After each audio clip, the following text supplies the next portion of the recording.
Hi folks, welcome back to part 2 of Herman's video review of computer test benches. So here we have the second one. The first one we reviewed the HSPC TechStation. Here we have the Cooler Master test lab. So go to the internet and check out Cooler Master test lab or Cooler Master test bench and you will find this thing. As you can see right from the start, it's a top loading station. So your motherboard goes on like this and we'll click in the supports.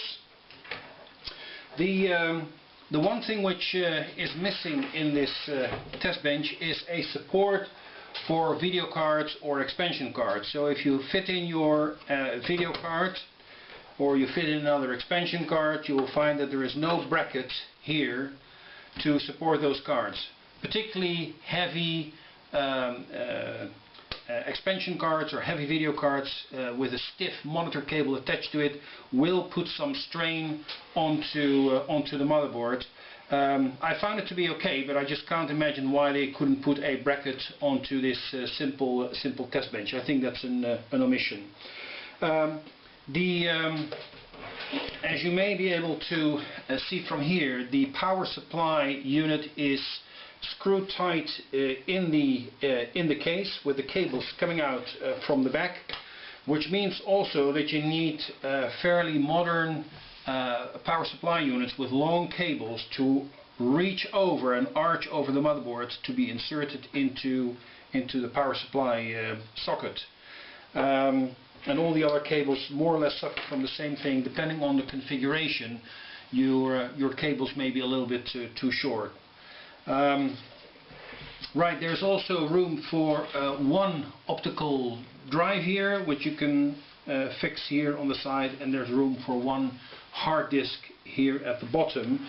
I must say that having then to connect and disconnect cables within the case from the optical drive and the hard drive, it is a little bit fiddly. You can't see what you're doing, and to be perfectly honest, it's much easier with the previous case, the HSPC TechStation. You have lots more room.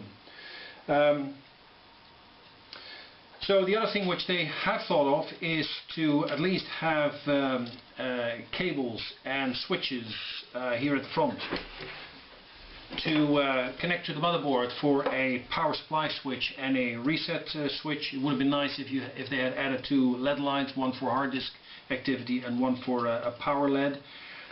Also, I found that this flap here prevents you from reaching one of the screws with a screwdriver to fix, in fact, the power supply unit. So I just can't understand why they couldn't make this a little bit smaller or a little bit more to the right.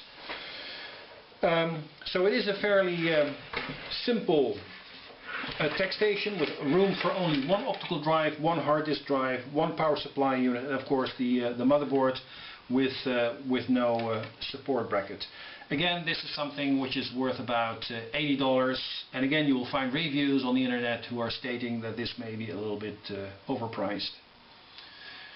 This is part 2. Stay tuned for part 3. Thank you for watching. Bye.